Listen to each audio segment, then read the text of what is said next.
بسم اللہ الرحمن الرحیم۔ پہلا مسئلہ تحریر اور فون کے ذریعے سے خرید و فروخت کرنا۔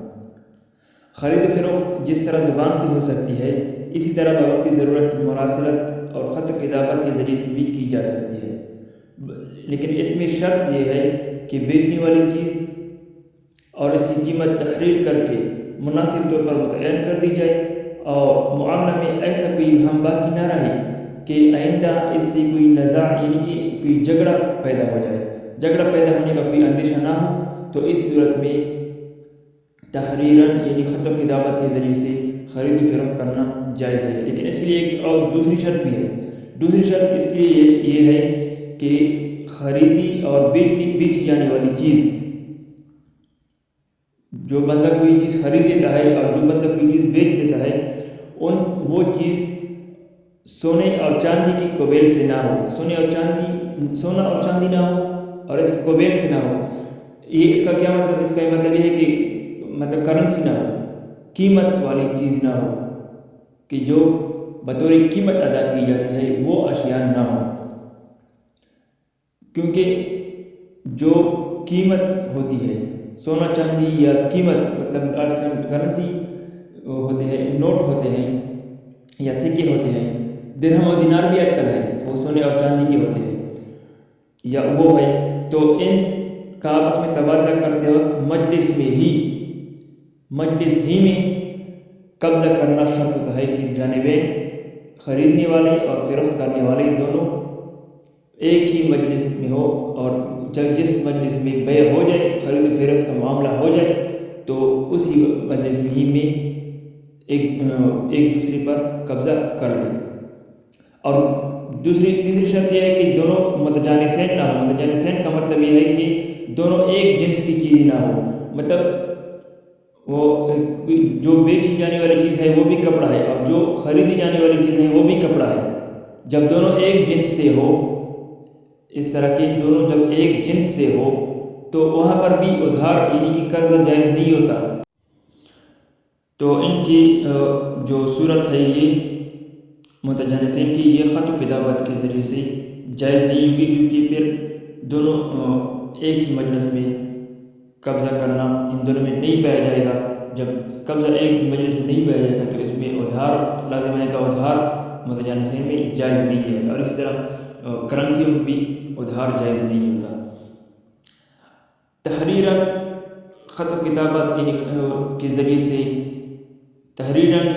خط و کتابت کے ذریعے سے خرید و فروخت کرنا، علامہ شامی رحمۃ اللہ فرماتے ہیں کہ وَيَكُونُ بِالْكِتَابَةِ مِنَ الْجَانِبَيْنِ فَإِذَا كَتَبَ اشْتَرَيْتُ عَبْدَكَ فُلَانًا بِكَذَا وَكَتَبَ إِلَيْهِ الْبَائِعُ قَدْ بِعْتُ فَهَذَا بَيْعٌ۔ علامہ شامی رحمۃ اللہ فرماتے ہیں کہ خرید و فروخت کا معاملہ فریقین کی جانب سے تحریری شکل میں ہو سکتا ہے، تو اگر خریدنے والے نے یہ لکھ دیا کہ میں نے اتنے میں تیرے فلاں غلام کو خرید لیا، اور بیچنے والے نے بھی تحریری شکل میں اپنی رضامندی کا اظہار کر دیا، تو اس معاملہ کو بیع کہیں گے، اس معاملہ کا اطلاق بیع پر ہی ہوگا، تو یہ صورت جائز ہوگی۔ اچھا، جس طرح تحریر کے ذریعے سے خرید و فروخت جائز ہے، اسی طرح ٹیلی فون کے ذریعے سے بھی خرید و فروخت جائز ہے، کیونکہ ان دونوں میں قریبی مماثلت اور یکسانیت پائی جاتی ہے۔ ٹیلی فون میں پر یا خط و کتابت، ان دونوں میں قریبی مماثلت پائی جاتی ہے، اس وجہ سے ٹیلی فون کے ذریعے سے بھی خرید و فروخت کرنا جائز ہوگا۔ یہ اندرونی ممالک میں ہو یا بیرونی ممالک میں ہو، ایک شہر سے دوسرے شہر میں ہو یا ایک ہی شہر میں ہو، جس طرح بھی ہو، یہ صورت جائز ہوگی۔ اس کی آج کل جو صورت بنتی ہے، جو آج کل بہت رائج ہے، ایک ایپس ہے OLX اور ایک ایپس ہے علی ایکسپریس۔ ان دونوں کے ذریعے سے لوگ آن لائن چیزیں منگواتے ہیں، اور بھی ایپس ہے، لیکن میں نے یہ دو تھوڑے استعمال کیے ہیں، زیادہ استعمال نہیں کیے، لیکن بس ان دونوں کا پتہ ہے مجھے۔ OLX تقریباً پاکستان ہی میں ہے، اور علی ایکسپریس یہ باہر ممالک سے چیزیں بیچتے ہیں، تو ان دنوں سے آن لائن چیزیں خریدی جاتی ہیں، تو یہ صورت بھی جائز ہونی چاہیے کیونکہ خط کتابت کی طرح کی بے کی طرح یہ بھی ہے، ٹیلی فون کی بے جائز ہوگی تو یہ بھی ایک ہی طرح کے ہیں، یہ بھی جائز ہے۔ لیکن ایک بات یاد رکھنی چاہیے، ایک آن لائن کاروبار جو آج کل بہت عروج پر ہے اور ہوتا جا رہا ہے، اور غالباً امیزون کا ہی ہے۔ امیزون کے ذریعے سے لوگ آن لائن کاروبار کرتے ہیں، آن لائن خرید کے آن لائن بیچتے ہیں۔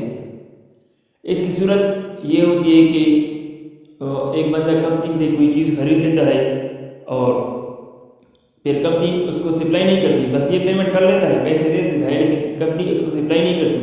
یہ بندہ پھر نفع پر یا کسی بھی طریقے سے دوسرے پر بیچتا ہے، تو کمپنی اس دوسرے بندے کو سپلائی کرتی ہے اور یہ درمیان میں اپنا نفع کما لیتا ہے، تو یہ صورت جائز نہیں ہوگی، کیونکہ اس کے لیے شرط یہ ہے کہ جو چیز بیچی جاتی ہو اس پر پہلے آپ کا قبضہ ہونا ضروری ہے۔ اب دیکھیے، پہلے خریدنے والے نے تو کمپنی سے خرید لیا، لیکن اس نے ایک سامان پر قبضہ نہیں کیا ہے، قبضہ کرنے سے پہلے اس نے دوسری بار بیچ دیا، تو یہ صورت ناجائز ہوگی۔ یہ فتویٰ بنوری ٹاؤن کا ہے، اور اگر کوئی دیکھنا چاہتا ہے تو دیکھ بھی سکتے ہیں۔ قاعدہ یہی قاعدہ ہے کہ بائع مبیع پر قبضہ کرنے سے پہلے بیع نہیں کر سکتا۔ بائع کہتے ہیں خریدنے والے کو، مبیع کہتے ہیں اس سامان کو جس کو خریدا جائے، اور بیع کہتے ہیں خرید و فروخت کے معاملے کو۔ تو خریدنے والا سامان کو اس وقت تک نہیں بیچ سکتا جب تک کہ اس پر قبضہ نہ کیا ہو، لہذا یہ صورت ناجائز کی نکل آئی۔